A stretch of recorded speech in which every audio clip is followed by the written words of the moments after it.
morning, bright eyes. How we doing?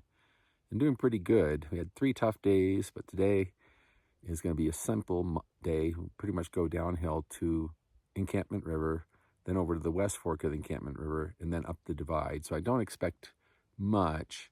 That'll take me 10 miles to get back to the CDT, and then from there it's another 8 miles to the Colorado-Wyoming border. The goal of this entire lash is to finish Colorado, and it's within my grasp. I'm probably going to go 15 miles dry camp just before, but it's on a road where I guess there's a lot of hunter camps, and so I don't know how that's going to play out.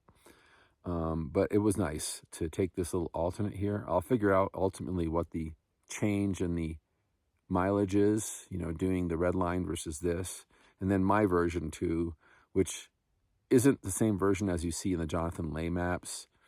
It does take a diversion up to the top of the ridge at one point, and then it also, but more importantly, dives down to the Frying Pan Basin. So it basically goes to the end of the Wyoming Trail, up the Gold Creek Pass, up the Red Dirt Pass Trail, and then down to the Frying Pan Basin, down almost to where the talus field that you try to avoid, that's on the Jonathan Lay route, and then get down below that. But then I climbed up to into the other part of the Frying Pan Basin instead of going straight up to the divide. So that cut off some of the parts that could have been more scenic as well, but it was a little safer to do it that way. Your route could be different. I just say you have to do something about that talus boulder field. There was a comment in Far Out where a guy said you just get to a certain point and then you head right up to the pass. Okay, it's still a mountainous rock climb, but if you're into it. Going north, though, I'm not sure that you could aim for that spot that you're thinking about. So anyways, if you're thinking about doing the Zirkel Alt, highly recommend it. But just think out clearly what you want to do when you get to past Red Dirt Pass into the talus fields on the east side of Zirkel. They're nasty. Anyways, we're going to get going, all right?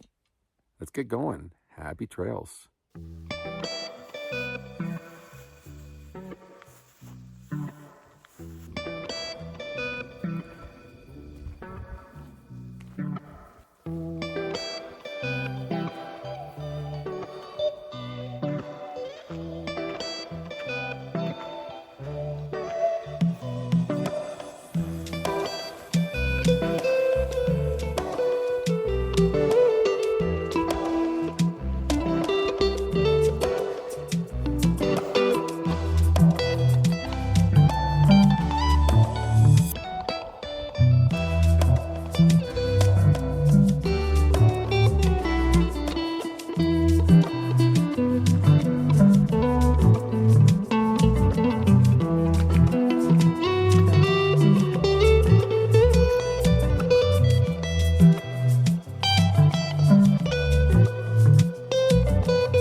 Yay, we made it back to the CDT. The point where the Manzanares Trail connector gets right up back up. And now I think it's just a road all the way to the Wyoming border. So end of the Zirkel alternate, at least my version of it. If you did my version, I think you'd have to understand the local trails that were there before. Some of the old topo maps show them. And I dived down into the basin, the Frying Pan Basin, whereas many people want to just contour around. I don't blame them because that would be a better section, some parts of it at least. But still, my way is safe. There's nothing to do with the boulders or the talus. Couple of things to note, though. You should have some good navigational skills going through here. Now, if you follow the Jonathan Lay rough route, you don't really need a lot of skills. You're on the open. But when it comes to the section between Seven Lakes and here, I'd say you have to have your blow-down navigation skills. You can tell that some of those blowdowns have been there for more than a decade, maybe 2 decades. It's been a while since they've cleaned it up, especially Big Creek Trail, which I went up a decade ago, and it was that bad, and now it's worse. So those are the 2 things to think about. But yeah, it's easy to connect after you get to this point. You come down the Big Creek Trail, go down encampment a little bit.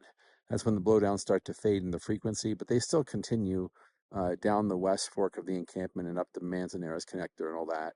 So it's going to be slow going. My guidebook says 10 miles. My Gaia says it was less. I don't understand why, but we'll maybe figure that out. Anyways, I have to work out the percentages for completion too, now that we understand the mileages from the alternate. So hope you've enjoyed it. We got a little bit more today. We got to figure out where we're going to camp tonight. But I got to pick up some water. It's probably going to be a dry camp along this road. And I'm just thinking there's going to be a lot of hunters. So yeah, that's how it is. Anyways, thanks for coming along. Happy trails.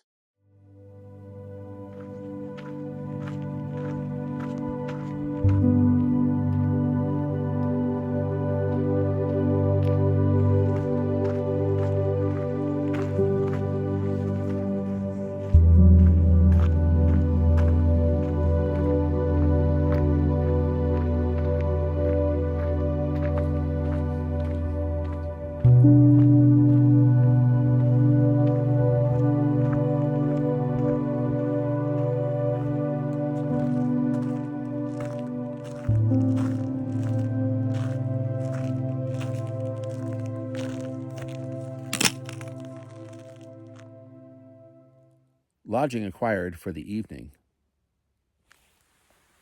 In what is an obscure flat spot about 2 miles past where the Zirkel Alt joined up with the CDT. So I didn't get much more in today.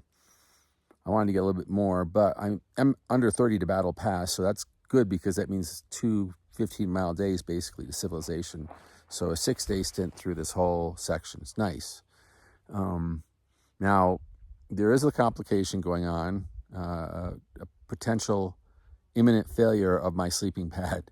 Yesterday, 3 and then 2 more of the baffles exploded, and now I've got a big balloon part at the base where my feet are, and I have to minimize any motion on the feet or down there. Also move my pillow to be past the head of the sleeping pad, and so if I don't treat it right, it might just leak catastrophically, and then I'll be sleeping on hard ground in the cold weather. I'm not looking forward to that. So we're going to cross our fingers for hoping on that.